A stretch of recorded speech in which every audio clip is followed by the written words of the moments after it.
Boa noite, pessoal. É um prazer estar aqui com vocês para mais um Chá com Especialista. Essa noite que é muito especial, nós estaremos conversando com a doutora Thalia Maia, ginecologista, e vamos falar sobre cirurgia íntima, curiosidades e fatos. Esperando a doutora Thalia entrar aqui, é um prazer vê-los de novo. Hoje eu fiz o chá que a Ruth Mercúrio nos ensinou, um chá imunomodulador, tá uma delícia. A receita tá aqui no nosso Instagram. Deixa eu chamar a doutora Thalia aqui.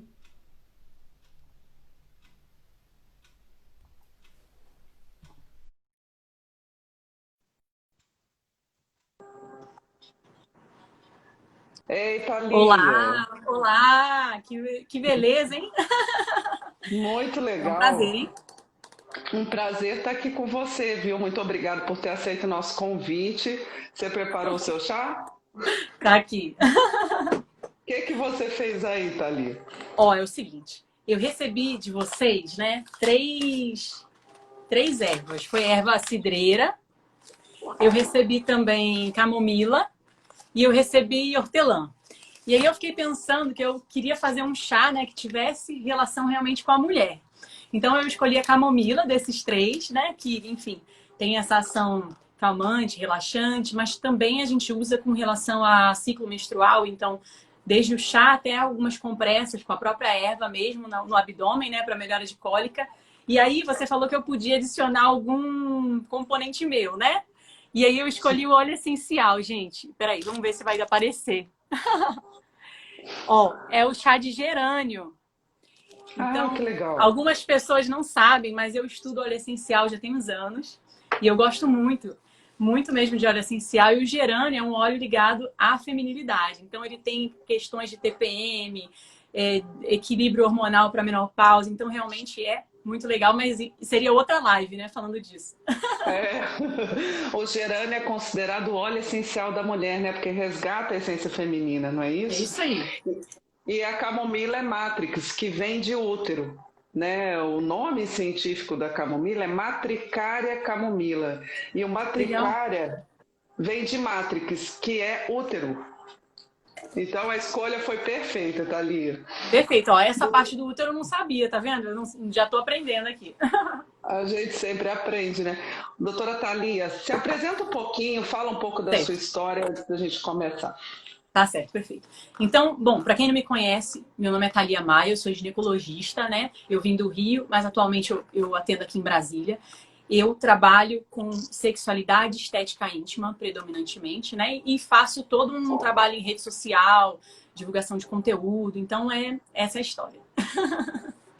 Tá certo, é um prazer ter você aqui. Hoje o nosso tema é cirurgia íntima, curiosidades e fatos, né? Você trabalha com cirurgia íntima já há um tempo e eu queria que você contasse pra gente o que é a cirurgia íntima, como surgiu, para que serve. Perfeito. Então, assim, na verdade, existem vários procedimentos que a gente consegue fazer, né? Já há algum tempo para cá aumentou muito a procura dessa parte estética, né, da região íntima. Quando a gente fala cirurgia íntima, a gente está falando da cirurgia, da labioplastia, né, da ninfoplastia, que é a cirurgia em que a gente aborda realmente os pequenos lábios, tá? Nessa mesma cirurgia, a gente também pode mexer no capuz do clitóris, então tem pessoas que têm um excesso de pele nessa região, tá? E também no clitóris, principalmente pessoas com anatomia realmente bem grande da glande do clitóris ou então que usaram anabolizante. Toda vez que eu falo de cirurgia íntima, eu gosto de destacar uma coisa que é bem importante, assim. Então, a maioria das mulheres tem o pequeno lábio para fora do grande lábio. Então, assim, existe uma busca muito grande em relação à infantilização da genitália feminina, sabe? Então, assim, para fazer cirurgia íntima, a gente precisa ter bom senso e conversar muito com a mulher, porque às vezes, só dela entender o que é o normal da anatomia feminina, ela já fala, poxa, não tem nada de errado comigo, eu não quero operar. Então, e às vezes ela vai falar, não, realmente, olha, eu tenho desconforto, eu tenho dor, fico com bolo no biquíni, me atrapalha na relação sexual, eu quero operar então eu quero operar mesmo assim. Então, esse que é o grande ponto, assim, da cirurgia íntima hoje, sabe? E isso muda a anatomia com a idade?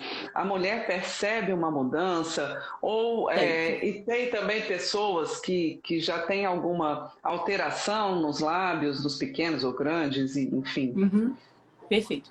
Então, assim, a definição de como a genitália vai ficar, né, ela tem relação com a parte genética, tá? Então, tem pessoas que questionam, isso tem a ver com o quanto que usa, ou porque teve muita penetração. Não é assim. Então, o que vai definir a forma que vai ficar a genitália é uma questão genética.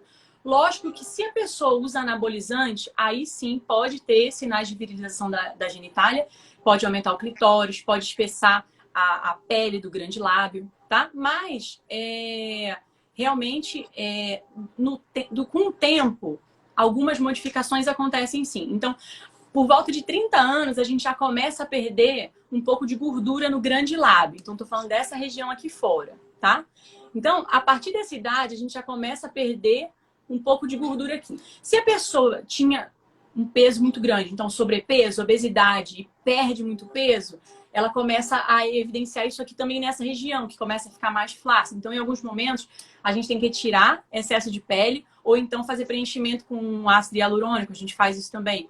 E aí, com o passar do tempo, realmente, às vezes acaba evidenciando o pequeno lábio, mas porque não é que ele cresceu, é porque a parte de fora ficou menos gordinha. E aí, com isso, a gente percebe mais o pequeno lábio, entendeu?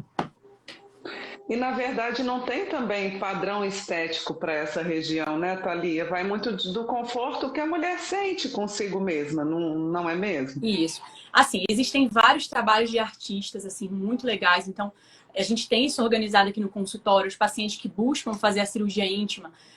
A gente manda o link, né, dessas fotos e tudo mais, que são que artistas que fizeram um trabalho de registro da genitália feminina. Então, realmente, assim, de vários modelos, vários formatos, e a gente tem, inclusive, um artista aqui em Brasília que está fotografando, vai sair um projeto bem legal com relação a isso, né, de registro. Então, não tem uma normatização. O que acontece aqui, dos últimos anos para cá, da mesma maneira que isso aconteceu no rosto, aconteceu no corpo com relação à prótese, aconteceu isso em todo o corpo. Então, numa hora ia chegar na região íntima e chegou. Então, a cada vez mais as mulheres retiram o pelo total dessa região, então depilação a laser, por exemplo. Elas começam a fazer clareamento, então peeling, e, enfim, praticamente retira os pequenos lábios. Então, tem que ter muito cuidado em relação a isso, porque isso, na verdade, é uma genitália infantil. Então, deixei até separado aqui, que eu sabia que uma hora ia chegar nesse ponto. Então, isso aqui, gente, isso aqui é um modelo de criança. Então, a genitália da mulher adulta não é assim, né? E muitas buscam por esse resultado, e aí a cirurgia íntima vai dar o resultado a depender da anatomia de base. Então, dependendo de como é a anatomia da pessoa, a gente explica, olha, dá para fazer isso, dá para fazer isso aqui, entendeu? E como que é o procedimento? Tem corte de tecido, tem ponto? Conta um pouco pra gente. Que algumas pessoas podem até ter interesse em fazer, mas ter receio, né? Ter medo disso. Isso. Olha só, o procedimento de linfoplastia, que é a labioplastia, redução de pequenos lábios, ela pode ser feita tanto no ambiente hospitalar, né, dentro do hospital, internada, ou no ambiente ambulatorial, consultório, tá?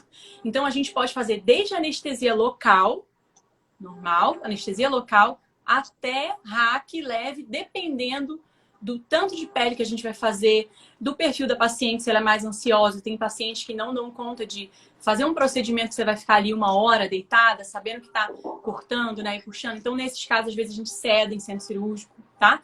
Então, é um procedimento de risco baixo, porque a gente não abre cavidade. Então, eu não vou abrir barriga de ninguém, não vou abrir a pelve. A gente lida na parte externa, tá? Superficial. Só que é uma área muito sensível. Muito sensível. Então, como eu falei no início, o procedimento vai depender. Tem mulher que a gente mexe na parte de cima da pele também, em volta do clitóris. Às vezes precisa avançar um pouco mais. E o pós-operatório e o procedimento cirúrgico vai depender disso, certo? Mas assim, a gente faz a retirada do excesso de pele e dá ponto, tá? O pós-operatório, ele pode ser doloroso, sim. Então, geralmente, a gente faz vários cuidados para que justamente a pessoa consiga passar por aqueles 3, 5 dias de pós-operatório mais tranquilo.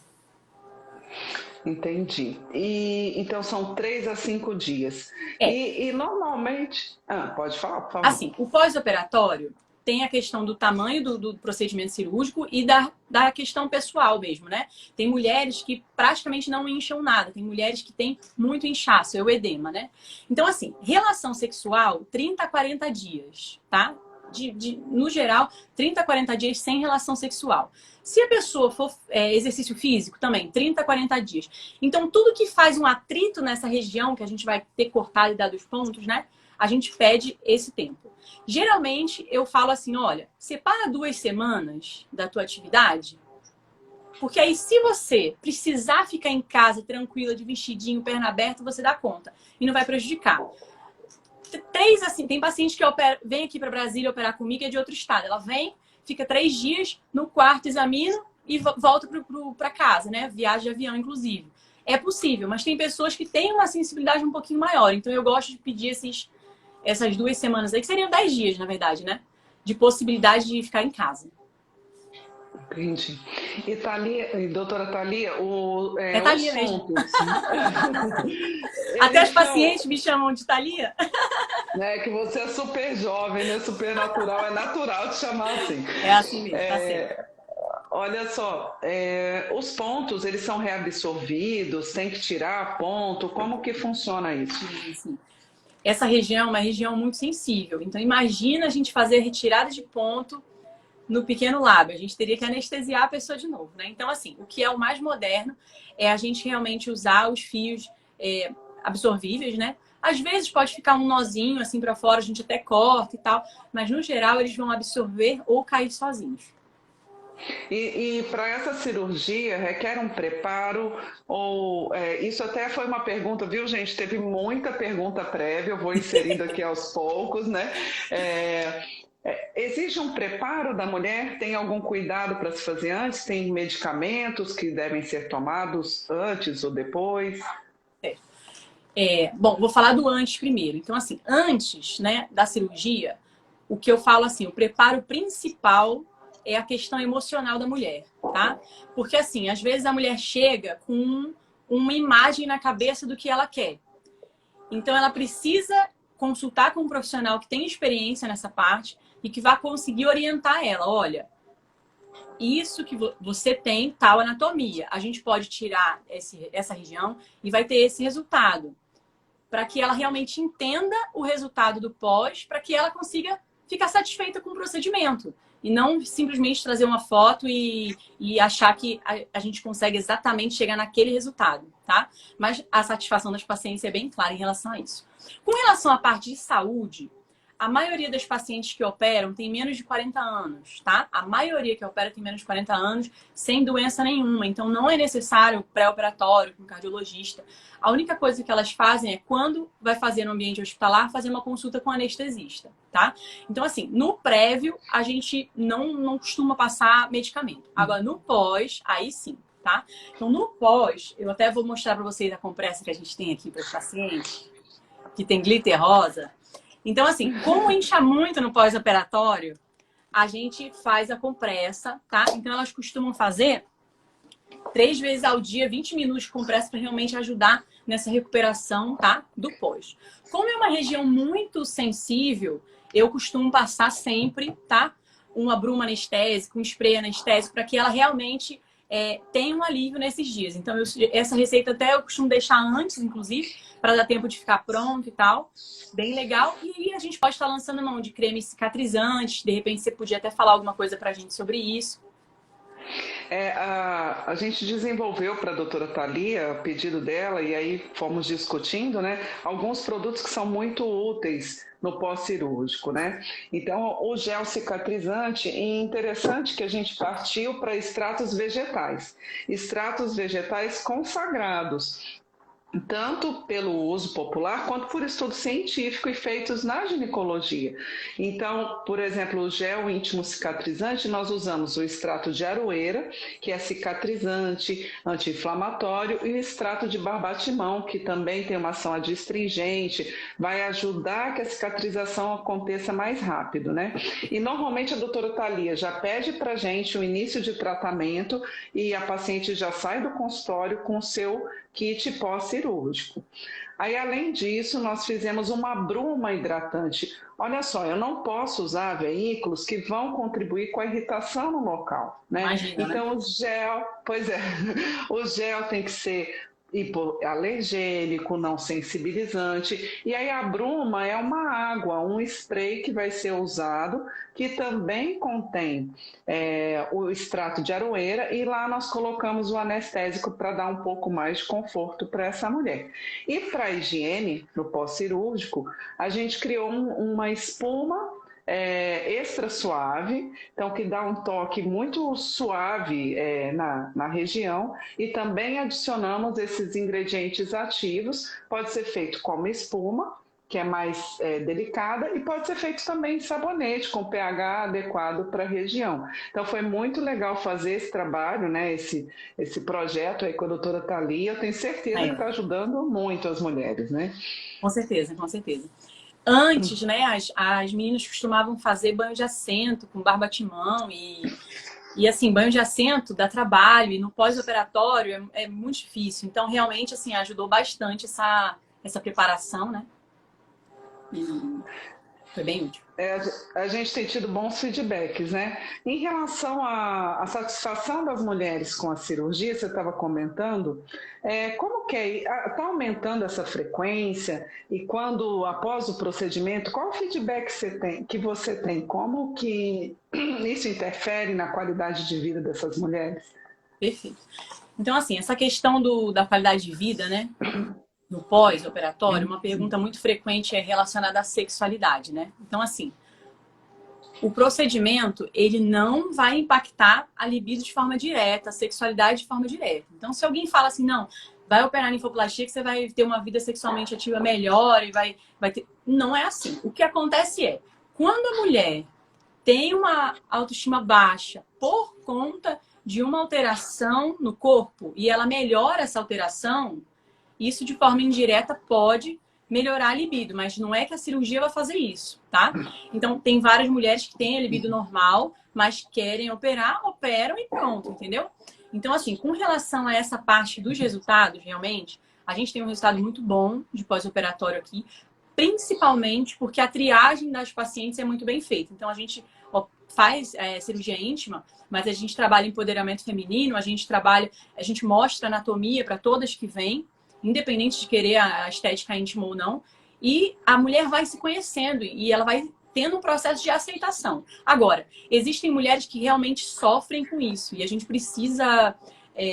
Deixa eu lembrei aqui que você fez uma pergunta. Tinha um desenho que eu tinha feito para um stories aqui. Deixa eu ver se vai dar para aparecer. Olha aqui, ó.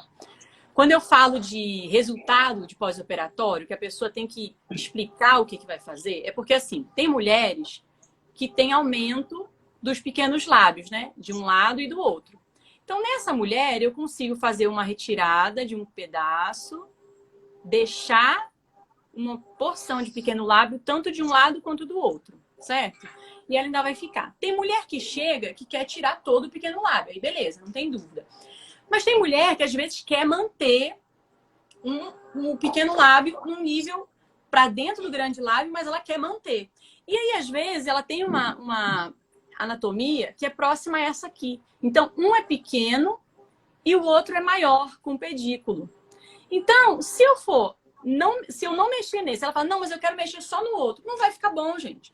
Se você mexe só aqui, a borda vai ficar diferente. Ou existe uma outra técnica que a gente usa também, que é em cunha, que a gente faz uma retirada da cunha assim e dá o ponto dessa parte nessa daqui. Os resultados não costumam ficar tão semelhantes. Então, geralmente, nesse caso, a gente precisa mexer dos dois lados. Então, assim, a mulher precisa entender o que vai ser feito com ela para no pós-operatório ela realmente ficar satisfeita com aquele resultado. Eu vi que teve uma pessoa que escreveu aqui falando sobre complicações, né? relacionadas a esse procedimento. Eu vi um comentário aqui, acho que é até uma pessoa que costuma operar. Eu costumo receber bastante, eu recebo bastante mulheres que operaram com outro médico e que às vezes vêm fazer a consulta comigo de avaliação, ou porque quer fazer o procedimento de novo, ou porque quer corrigir alguma questão que não ficou exatamente do jeito que gostaria, né? Para consulta, né, por complicação, gente, é muito baixo. Infecção é muito difícil. Apesar de ser próximo ali do períneo, a gente orienta a higiene, você estava falando dos sabonetes íntimos e tudo, a gente orienta a higiene. Gente, é muito raro ter infecção nesse pós-operatório, tá? Que complique a cirurgia. Deiscência, que é quando solta os pontos, também é muito difícil de ter, tá? Então, assim, realmente hematoma fica um pouquinho roxo, geralmente, se tiver que mexer mais, pode ficar, mas assim, é muito tranquilo, entendeu? Geralmente, quando eu recebo paciente para segunda opinião, isso acontece, porque, na realidade, a maioria das vezes a cirurgia até ficou boa, só que não era exatamente o que ela estava esperando, ou tirou mais ou tirou menos. Então, ela é insatisfeita por uma questão de conversa, entendeu? A percepção que eu tenho é essa. A mesma coisa acontece nos procedimentos estéticos, na cirurgia plástica, né? Então é fundamental essa conversa muito franca, muito clara com a paciente, né? Outra pergunta interessante. O processo cirúrgico, na hora da cirurgia, a paciente está ou sedada ou com anestesia, não sente nada. Depois, dói muito? Tem muita gente querendo saber isso.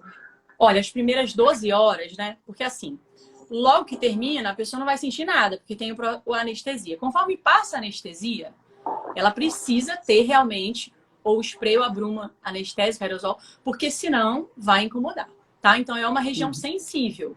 Então, incomoda, não é uma dor absurda, tá? Ninguém se arrepende de ter operado por conta dessa dor. Tem outras cirurgias estéticas que incomodam muito mais do que essa. Mas realmente é uma área sensível. Então eu sempre falo, olha, vai incomodar. Antes de ficar bom, vai ficar grande, porque vai inchar. Antes de ficar, né, vai assustar. Liga pra mim, me fala, não fica angustiada, manda mensagem, entendeu? Elas mandam falando, ó, doutora, você falou, parece que tá normal, mas realmente inchou um pouquinho. Ou então, entendeu?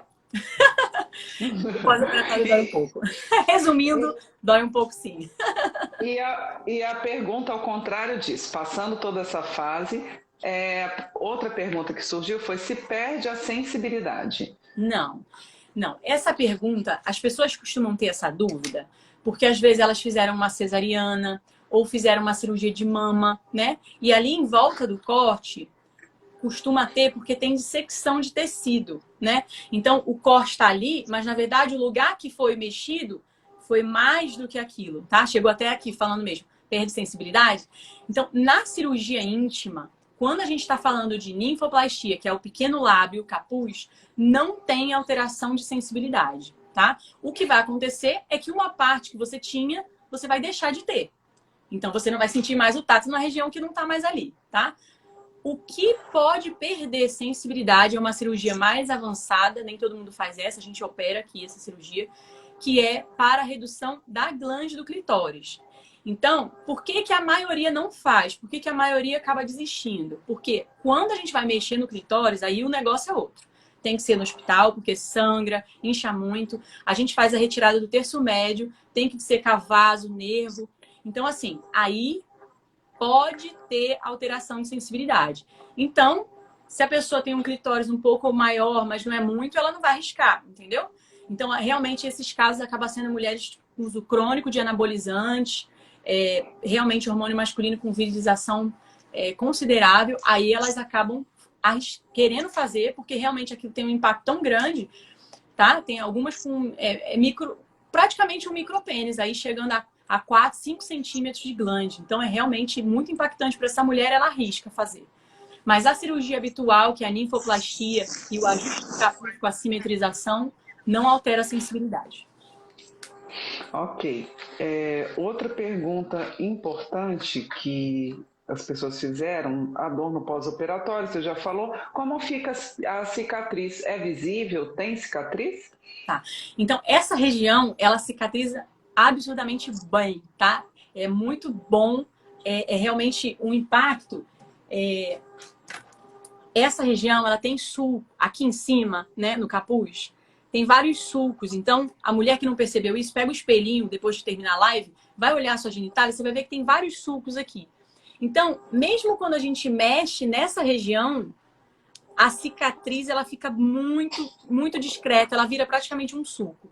A cicatriz do pequeno lábio depende da técnica que o cirurgião vai usar, mas a técnica que a gente costuma usar mais, que é longitudinal, realmente com ponto intradérmico, inclusive, a cicatriz ela some, tá? Ela some. Existe uma técnica que as pessoas usavam mais antigamente, que era em cunha, que tira como se fosse um triângulozinho. Então, se por acaso afastasse o ponto, ficava tipo 2 pontinhas soltas, assim. Isso a gente realmente não faz. Outra coisa também que eu recebo muito paciente aqui insatisfeita com a cirurgia é quando existe uma técnica que inicialmente pensou se dar um resultado mais natural, que é fazer um chuleio, que é como se fosse um ponto amarrando assim, tá? Então, algumas pessoas faziam esse ponto e ainda davam um apertinho assim para dar uma enrugada. Só que a maioria das mulheres que buscam hoje por essa cirurgia, elas querem justamente não estar com essa região enrugada e escura. Então, elas acabam não gostando tanto desse tipo de técnica. Então, a gente tem resultados melhores não fazendo esse tipo de ponto, entendeu? Mas a cicatriz fica realmente muito boa, assim. A cicatriz é muito boa. Quando tem que mexer no clitóris, que a gente tem que fazer um cortezinho transversal, às vezes fica aquele fiozinho, mas isso é exceção. É realmente só quando é essa cirurgia mais ampla. Ô, Thalia, e já aconteceu o contrário, de uma paciente fazer uma consulta ginecológica com você e pela condição que ela está, você sugerir a cirurgia íntima? Não faço isso, tá? Não faço isso. E assim, eu acho, inclusive, que isso é uma coisa assim que não pode realmente ser feita. Isso é opinião, agora eu tô falando assim, não tô nem falando recomendação de protocolo, não, tô falando a minha opinião. Eu acho que o profissional que indica uma cirurgia dessa para uma mulher, ele vai estar fazendo um serviço, porque na realidade, aquela mulher, ela pode estar satisfeita com a genitália dela, ela pode ter um pequeno lábio enorme, tá? Considerando o que seria a média, e ela pode estar satisfeita com a genitália dela. E na hora que a gente bota essa pulga atrás da orelha dela, tipo assim, você já pensou em operar essa cirurgia? Você já pensou nisso aqui? Você tá botando um problema na cabeça de uma pessoa que não tinha. Entendeu? Então, eu vou até mostrar um caso aqui. Ó, quando você vê uma coisa dessa assim, ó. Tá dando pra ver aqui, ó? Pra fora? Isso aqui é um desenho, né?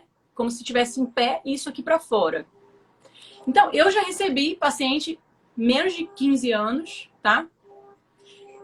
Com o queixo assim, você fala, poxa, mas você vai operar uma paciente jovem de ninfoplastia, crítica, né? Críticas e críticas, você fala, lógico que vai aguardar o amadurecimento da genitália, mas quando você entende que fica um bolo no biquíni, você vai fazer, entendeu? Você entende que aquilo ali pode dar um impacto estético. Então vem mãe, já aconteceu de eu constar a menina com mãe, com vó, todo mundo preocupado, querendo saber se aquilo era normal e tal, e a gente aguardar realmente mais um período para ver se é aquilo mesmo e depois acabar operando. Mas assim, se eu olhar uma genitália dessa, eu não posso virar para a mulher e falar: você nunca pensou em operar isso? Não posso, entendeu? Isso não pode de jeito nenhum. Agora, se ela mostra que quer, a gente tem que dizer quais são as possibilidades para resolver o problema que ela traz, né? Aí é outra situação. A gente fala hoje de ginecologia funcional, né? Ginecologia regenerativa, funcional e estética. Então, a maioria das mulheres que buscam por esse procedimento não são só questões estéticas. Elas realmente têm impacto de qualidade de vida e têm impacto, às vezes, com dor, inclusive, desconforto, tá? Agora, é ela que vai dizer isso, não sou eu, entendeu? É ela que vai dizer. Ô, Thalia, veio uma pergunta curiosa aqui. Se essa cirurgia pode ser realizada com a mulher estando grávida? Não. A gente não faz, tá? Essa cirurgia com a mulher grávida. A genitália, ela modifica durante a gestação, ela aumenta a vascularização nessa região. Então, realmente, a gente não faz nesse pós-operatório. Inclusive, se a mulher estiver pretendendo engravidar no ano seguinte, eu recomendo que espere e deixe para engravidar, espere, tenha a gestação, né? E deixe para operar depois da gestação, tá? Não é que mude muito a anatomia, mas a gente pode perceber algumas modificações em relação à coloração. Então, o resultado da cirurgia vai ficar melhor se ela aguardar. Agora, se a pessoa quer operar agora, mas vai engravidar depois de 1 ano, 2, aí não tem problema não. Pode tranquilamente fazer a cirurgia, engravidar e pronto. E aí é tranquilo. E após a gravidez, você recomenda quanto tempo até uma cirurgia dessa? Então, geralmente eu costumo esperar um ano. Eu costumo esperar. Mas assim, eu avalio, tá? A partir do pós-operatório da cesariana ou dos 40 dias do pós-parto, eu já autorizo que faça a consulta aqui. Então, geralmente elas perguntam para a Tati, né, a secretária, falam, não, tá, manda. Aí eu vou, avalio. Geralmente elas têm algumas dúvidas em relação a períneo também, se é para fazer, se não é. Então, geralmente eu faço uma orientação geral e ela vai amadurecendo, entendeu? É importante ter esse tempo de amadurecimento para a pessoa realmente saber se quer fazer ou não. E para dar tempo de retomar tudo e ir amamentando ainda, a dor do pós-operatório. Então, geralmente a gente espera um ano. Pode fazer antes, mas eu recomendo que espere. Ok. Tem outra pergunta. Tem um limite de idade para fazer essa cirurgia? É uma pessoa de 60 anos que pergunta se pode fazer o períneo e a cirurgia íntima simultaneamente. Gente, a expectativa de vida hoje, né?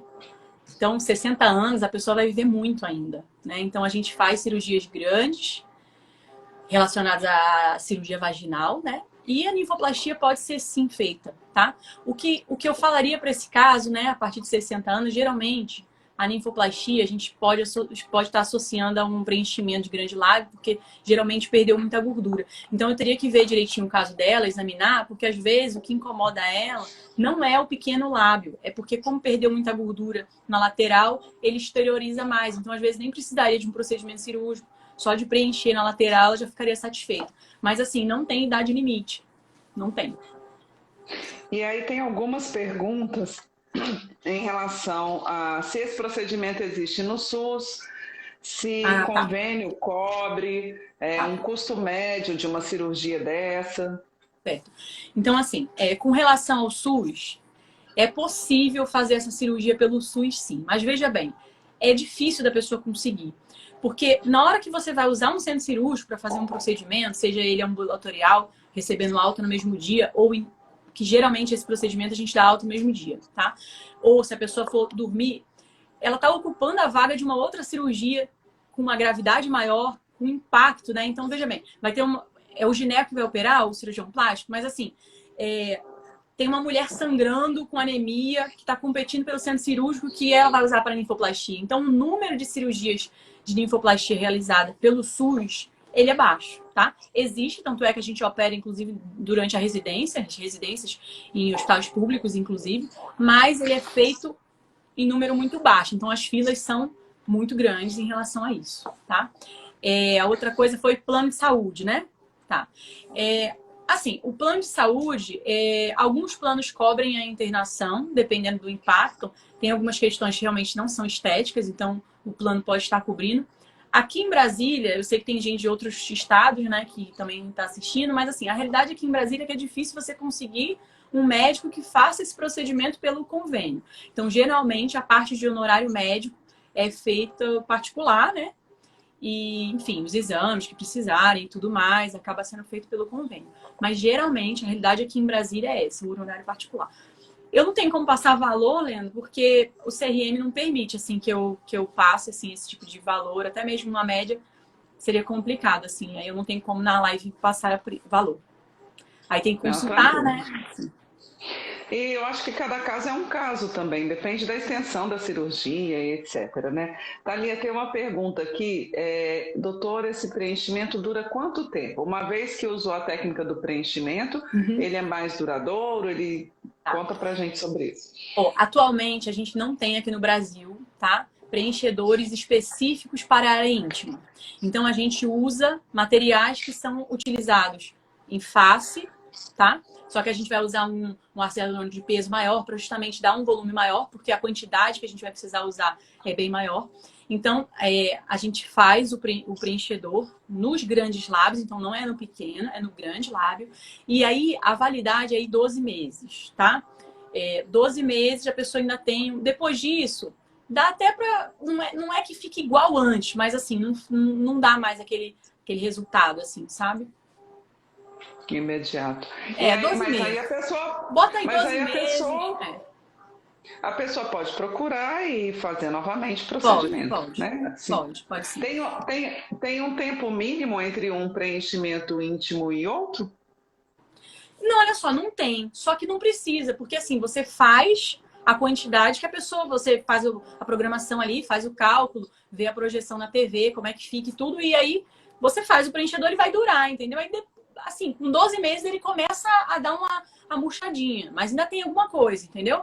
Então não acontece assim, da gente precisar ficar retocando antes, não. Em face eu sei que acontece alguma coisa relacionada a isso, mas no grande lábio não é comum isso, não. Existe também o preenchimento com lipoenxertia. Eu não faço esse procedimento, mas ele existe, tá? Então, às vezes, a pessoa faz a lipo, tira a gordura de um lugar, esse material ele é preparado e aí é colocado no grande lábio, entendeu? Existe essa possibilidade, com alguns resultados, inclusive, de manutenção por mais tempo, entendeu? Tem outra pergunta aqui, não sei se foi falado e perdi, mas o procedimento é realizado com laser. Entra em algum momento, é necessário usar o laser ou é corte mesmo? Tá. Ele pode ser feito. Bom, existem várias técnicas, tá? A gente pode usar o bisturi frio normal, o corte, cautério e o laser, que é o que é mais moderno, que é o laser de CO2 na modalidade cirúrgica. Então pode ser feito. O procedimento ele é mais rápido, sangra menos, então incha menos, tá? A longo prazo o resultado é muito semelhante, o custo é que aumenta um pouco usando a máquina do laser. Ok. Mas os resultados são semelhantes. Os resultados são semelhantes. A gente praticamente não usa mais só bisturi frio, sabe? Porque realmente, por mais que o resultado estético final seja muito bom, ao longo, sabe? Porque incha muito mais, sangra, o procedimento acaba demorando mais, entendeu? Então, o que a gente acaba utilizando mais desses aparelhos mais modernos, porque eles dão mais conforto tanto para paciente como para o médico. Então, o procedimento é mais tranquilo, tá? Com o laser, ele permite algumas outras técnicas. Então, por exemplo, em alguns casos que o capuz não tem muita redundância de pele, mas a gente pode se beneficiar de uma retraçãozinha, eu posso com o laser jogar um pulsozinho lá na lateral e a gente consegue uma retração sem precisar cortar. Então é uma possibilidade, entendeu? Que a gente não conseguiria com outras técnicas. Normalmente, quanto tempo de cirurgia, Thalia? Se dá para estimar um tempo médio? Ah, 1 hora. Uma hora. 1 hora. Agora, sem mexer no clitóris. Se for mexer no Tá. clitóris, a gente pode botar aí 3 horas de cirurgia, dependendo da situação, 2 horas e meia. Porque aí vai mexer na parte de baixo toda, em cima, ainda de secar o clitóris, aí demora mais. Uma pergunta que tinham feito antes é se a pessoa pode se consultar no mesmo dia e já marcar e já fazer a cirurgia. Por exemplo, um paciente de fora. Pois é, eu vi essa pergunta, né? Olha, é bem complicado isso aí, tá? Porque o que acontece? Eu tô falando de um procedimento que eu preciso saber exatamente o que eu vou fazer, o tempo que vai demorar. Então, assim, já aconteceu, tá? Mas geralmente, nesses casos da gente fazer a consulta e fazer o procedimento no outro dia, a paciente já tinha uma avaliação prévia do médico do estado dela, entendeu?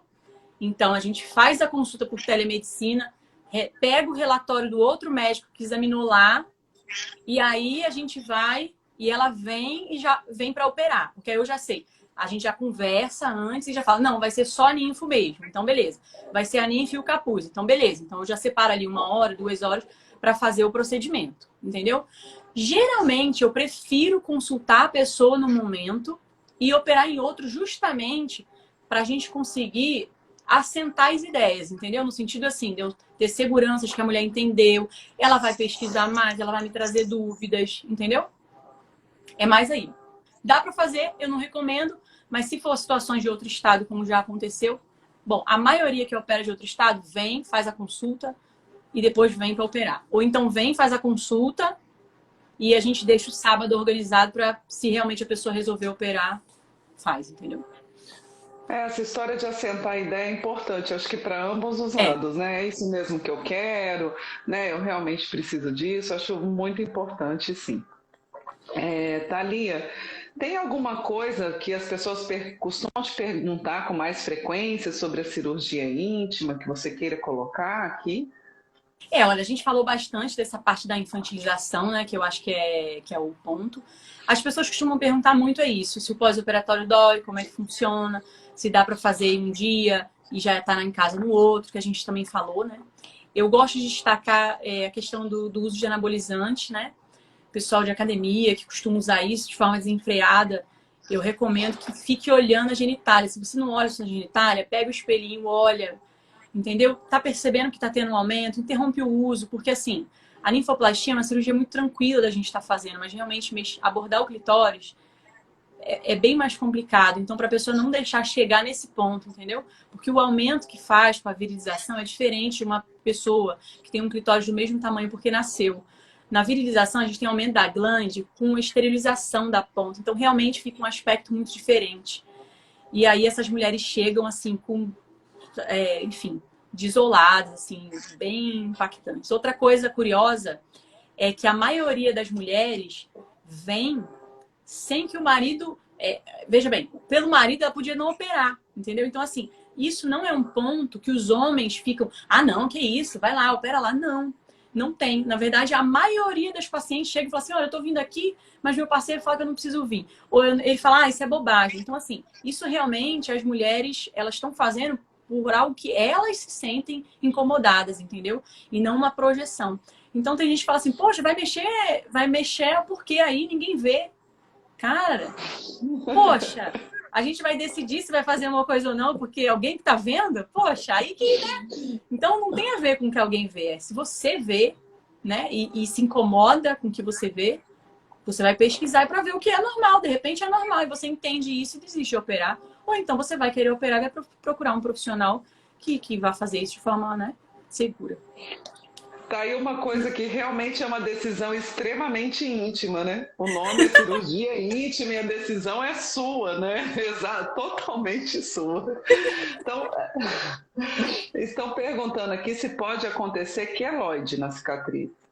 Nunca vi, tá? Olha, nunca vi queloide. Assim, já vi queloide por piercing. Então tem muita gente que não... Deixa eu ver aqui que eu acho que eu tinha separado um desenho com piercing. Tem gente que não sabe, mas tem piercing nessa região, viu? Ó, mulher em pé, grande lábio, pequeno lábio. Então tem piercing nos pequenos lábios, tem piercing no capuz em cima, que a bolinha fica em cima da glande. Parece que estimula mais, não sei. E então, assim, Ih, gente, eu fugiu a pergunta. Qual que era? Ah, queloide. Queloide, lembrei. Então, assim, queloide, o que eu já vi de queloide nessa região, que a paciente procura a gente para resolver, é o quê? Ou tracionou na depilação, ou aconteceu alguma coisa e cicatrizou, proliferando. A gente fez o procedimento com bom resultado. Então, assim, a gente estuda, eu sou gineco, mas eu estudo bastante essa parte de regeneração, pela cirurgia plástica, inclusive. Então, parece que o comportamento dessa região íntima não funciona assim da mesma maneira que seria numa outra região. No sentido assim, se você teve o queloide, cada vez que você vai tirando, você vai piorando, entendeu? No capuz, às vezes dá sim com esses piercing. Eu vejo, o paciente já tem tendência a fazer no capuz. Agora, no pequeno lábio, a gente opera muita gente e realmente não vejo nada disso. Né? Até cicatriz hipertrófica é difícil. Tá, e nenhum escurecimento também, né? Por conta da cirurgia? Não tem escurecimento. Na verdade, acaba clareando de forma indireta, porque na hora que você tira o pequeno lábio, que era a parte marrom que estava para fora, parece que o todo clareou, mas é porque você só fez uma ilusão visual, né? Você deixa de focar naquilo ali e o geral... Tá, joia. Thalia, você tem um livro, eu queria que você contasse um pouco pra gente. A gente ainda tem um tempinho aí, tá, do seu livro, que eu achei uma ideia sensacional, né? Uma iniciativa bárbara. Eu até mostrei um pedacinho dele. E depois eu quero que você conte outra coisa. Conta... É muita coisa, hein? Falei rápido para dar tempo de tudo. Ó, eu até mostrei agora, né, no nosso ao vivo, essa imagem aqui, que é do livro Meu Corpo de Menina, que isso aqui é um sonho realizado, enfim, foi realmente muito emocionante, assim, esse ano tem sido um ano muito bom para nós. Então, a gente lançou esse livro, quem desenhou foi o Leonardo, eu tive o apoio de várias clínicas, várias pessoas que acreditaram nesse projeto realmente para que o livro saísse. É um livro de 0 a 3 anos, tá? Onde a gente fala das partes do corpo, então tem os desenhinhos, né? Com as partes do corpo, e a gente incluiu a vagina, tá? apesar da gente saber que a vagina é o canal, né? E a vulva é que é a parte de fora, foi uma escolha, né, que eu precisava tomar. E eu julguei que a palavra que as mulheres precisavam falar era vagina nesse momento. Então, que ótimo seria se eu conseguisse botar as duas. Mas até para uma criança pequena, você ensinar as duas coisas seria demais nesse momento. Então, a gente está... a mulher precisa aprender. A mulher adulta tem dificuldade de falar vagina, né? É como se fosse um palavrão, é como se fosse uma coisa de alto impacto. E isso tem impacto na forma que ela lida com a sexualidade, a maneira que ela vê, né, ela como mulher em relação ao mundo. Então, a gente realmente trouxe essa sementinha, que é uma coleção, na verdade, tem para várias idades, cada uma falando depois da menstruação, depois introduzindo questões relacionadas à sexualidade, mas a gente começou com essa sementinha, que é o meu corpo de menina, e que realmente tem dado um resultado muito bom, assim, o feedback das pessoas, né? Acreditando no livro, comprando para dar de presente para alguém que está grávida de menina. Então, tem sido muito bom, assim, o retorno. E essa coisa do empoderamento feminino começa, eu acho, muito do domínio que a gente tem do nosso próprio corpo, né? De nós entendermos que esse espaço é seu, né? É feminino e pode ser valorizado como tal, e que tem nome certo e que não é errado falar, né, sobre isso. Pois é. Assim, não tem problema, né? Chamar de pepeca, chamar de princesa, não tem problema você dar um apelido. Então, assim, quando a gente chama alguém por um apelido, porque a gente está querendo gerar intimidade com a pessoa, porque a gente quer falar de forma carinhosa, não tem problema. O problema é o apelido, porque precisa esconder o nome real. Isso vai ter impacto, né? Se uma pessoa tem um nome e não gosta do nome e precisa que seja chamado pelo apelido, também tem questões para ser trabalhadas. Então, eu acredito que com a parte do corpo é a mesma coisa. E assim, de 0 a 3 anos, tem gente achando cedo, mas assim, talvez essa seja a única oportunidade da menina aprender vagina antes dela aprender sobre a genitália masculina.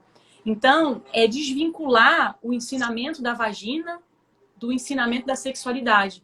Então, é uma parte do corpo da mulher, é uma parte do corpo que ela tem, que também, quando ela for adulta, ela não vai conseguir ver, dificilmente ela vai conseguir ver a vagina dela no dia a dia, né? Se ela pegar um espelho para ver a vulva, já vai ser muito. Então, a vagina, ela não vai saber, mas ela existe e ela tá lá e a gente tem, viu? Ainda bem, essa é a ideia. Ainda bem que a gente tem. E, Thalia, o seu livro...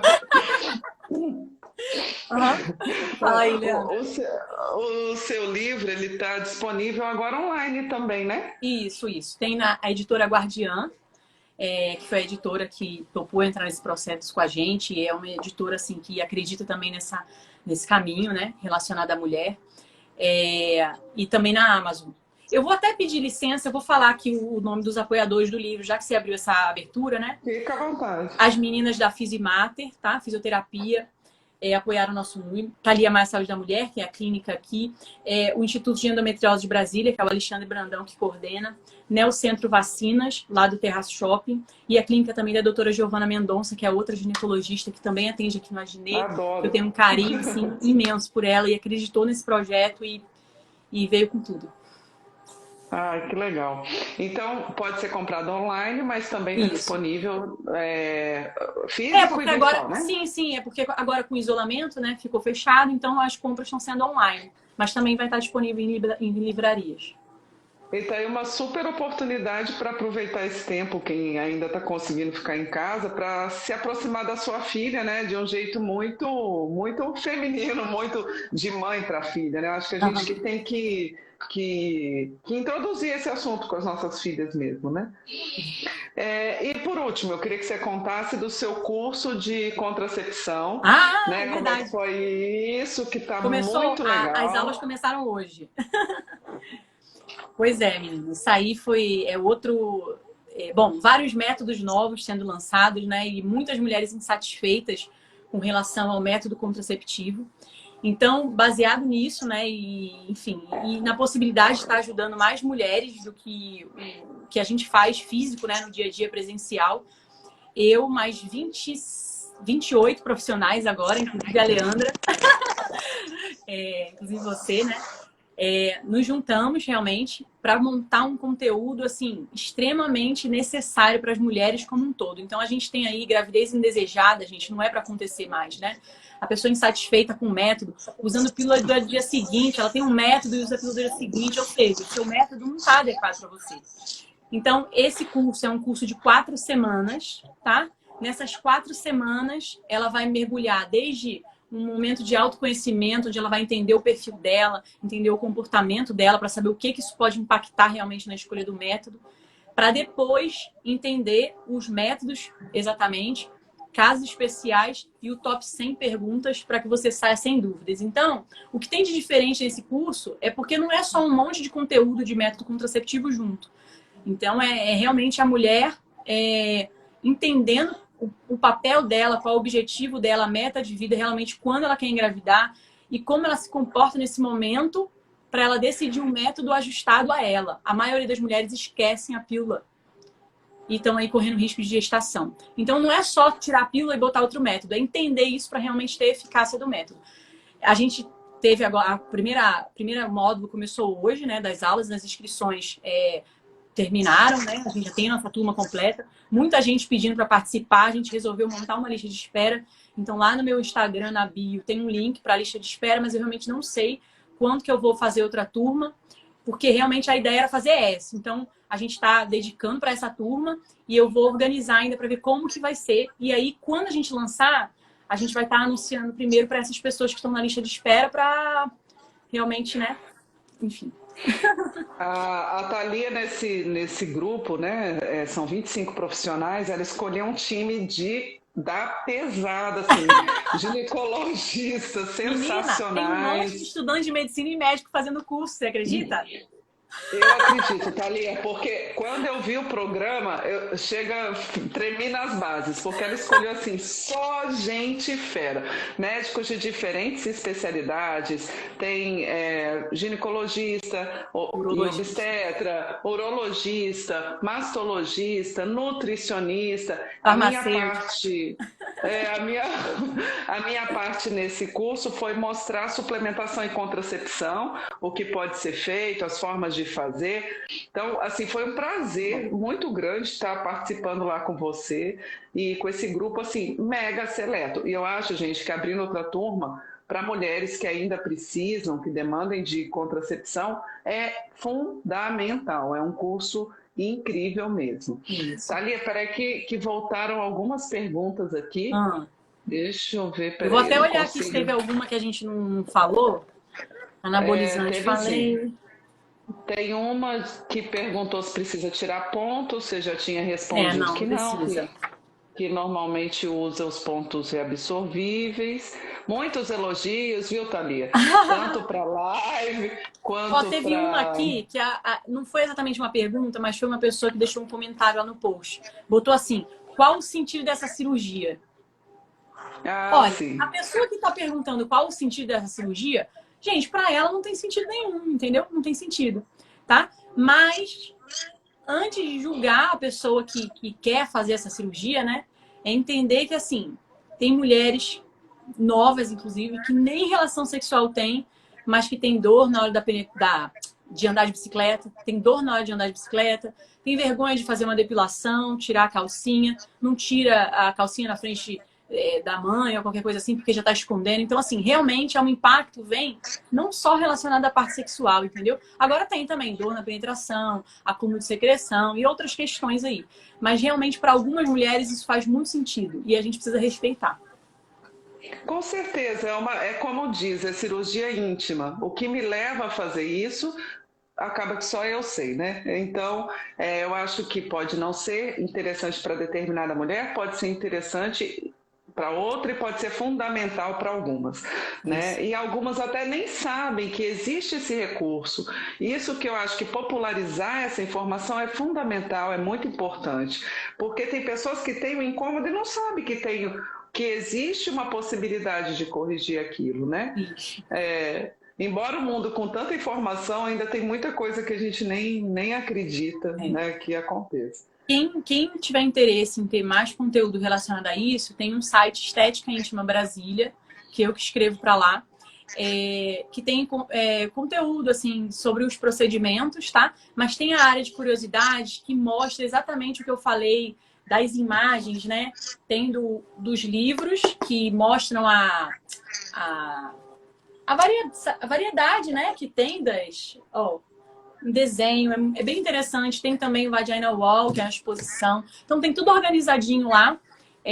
A coletânea, né, desses profissionais que realmente tiveram essa visão sobre a genitália humana, mostrando que feminina, que, olha, não tem padrão, entendeu? Não tem padrão. Tá certo. Bom, Thalia, o nosso tempo está encerrando. Para quem está perguntando, essa live vai ficar salva. É só eu fazer tudo direitinho aqui na hora que terminar. Vai dar Depois certo. a gente está subindo as nossas lives para o canal do YouTube da Farmacotécnica. Legal. Então, as anteriores, várias delas ficaram gravadas. E, Thalia, foi um super prazer estar com você aqui. Agradecer em nome da Farmacotécnica. Acho que foi um show, tem muitos parabéns, muitos coraçõezinhos rolando aqui. Realmente, tudo que você faz é muito caprichado, é muito incrível, né? Muito obrigada, tá? Olha, eu quero agradecer também, enfim, pela parceria, né, que a gente vem desenvolvendo. Leandra aí fazendo aula pra gente, me ajudando em conteúdo. Em vários momentos eu estou num sufoco com uma paciente. Leandra, me ajuda aqui, como é que eu faço isso aqui? Então, assim, vocês realmente têm me ajudado muito, Farmacotécnica, né, como um todo, tem apoiado realmente a gente nessa luta aí contra as candidíases recorrentes, contra as infecções vaginais. Então, assim, essa parceria nesse momento em que aqui no Brasil tem medicações que a gente não tem, inclusive para compra numa farmácia normal, vocês têm a disponibilidade, né, de trazer esses medicamentos para que a gente possa prescrever, tem sido muito importante para nós. Tá joia, Thalia. Muito obrigado. E, gente, até terça-feira que vem, com o próximo Chá com Especialista. Curte seu chá aí, hein, Thalia? Tá bom. Tchau! Tchau!